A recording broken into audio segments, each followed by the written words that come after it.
Chicago mayoral candidates Paul Vallas and Brandon Johnson highlighted their campaign strategies Thursday evening in a contentious debate where they were given the opportunity to ask one another a question. Johnson, a Cook County commissioner, went first, asking Vallas to disavow a group of demonstrators who crashed one of his campaign events that morning. Vallas, a former Chicago public schools CEO, did not acknowledge the event and instead said supporters on both sides have caused a ruckus during a rough-and-tumble campaign in Chicago. "I really don't know quite what he's talking about," Vallas said.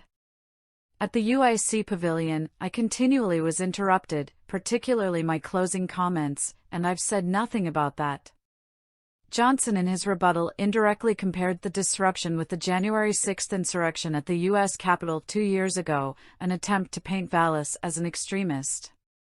"We know there are a lot of people who are animated, but we also know that January 6 was a brutal day for this country," Johnson said. Vallas then used his turn to ask Johnson about his past support for the Defund the Police movement and his plans to raise taxes such as the hotel tax. "Now, first of all, Paul, I'm not going to defund the police, and you know that," Johnson said. "You can't run a multi-billion-dollar budget off of bake sales. You refuse to offer any real budget plans of how we're going to generate revenue to save lives." Vallas scoffed and said, "I'm basically debating with someone who never managed a budget. So please don't lecture on managing multi-billion-dollar budgets." The hour-long debate, moderated by ABC 7 anchor Judy Sue, was the latest forum in which the candidates argued about schools, crime, and economic development. Vallas and Johnson also argued over the shift to remote learning during the COVID-19 pandemic. Vallas attacked Johnson over the Chicago Teachers Union's refusal to teach in person. The exchange started after Vallas blamed juvenile crime spikes on closed schools. He said schools should remain open evenings and summers and have work-study programs. Johnson, meanwhile, accused Vallas of creating policies in the 1990s that later led to school closings under ex-mayor Rahm Emanuel. "What has failed us is the politics of old," Johnson said. "My opponent talks about school closures. Well, he set up the market for schools to be closed. He got so good at it, he went around the country doing it." Johnson then argued there is a link between violence and neighborhoods that face school closures or privatization. To that, Vallas said his opponent is the one who should be to blame for any classroom shutdowns. "The only one up here who has closed schools is my opponent," Vallas said, before touting new schools built and rising CPS enrollment when he led the school district. "Have you ever been to New Orleans? Have you ever seen New Orleans after Katrina? 80% of the schools were destroyed. I had rebuilt this school district out of nothing, from scratch," Vallas continued.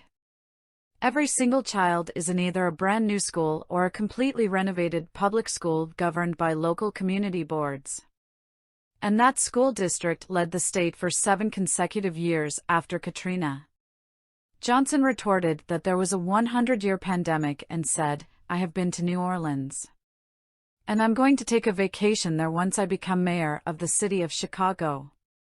People from New Orleans actually came here to Chicago today, Paul, to talk about your failures," a reference to a news conference Johnson held earlier Thursday with parents from school districts Vallas previously led.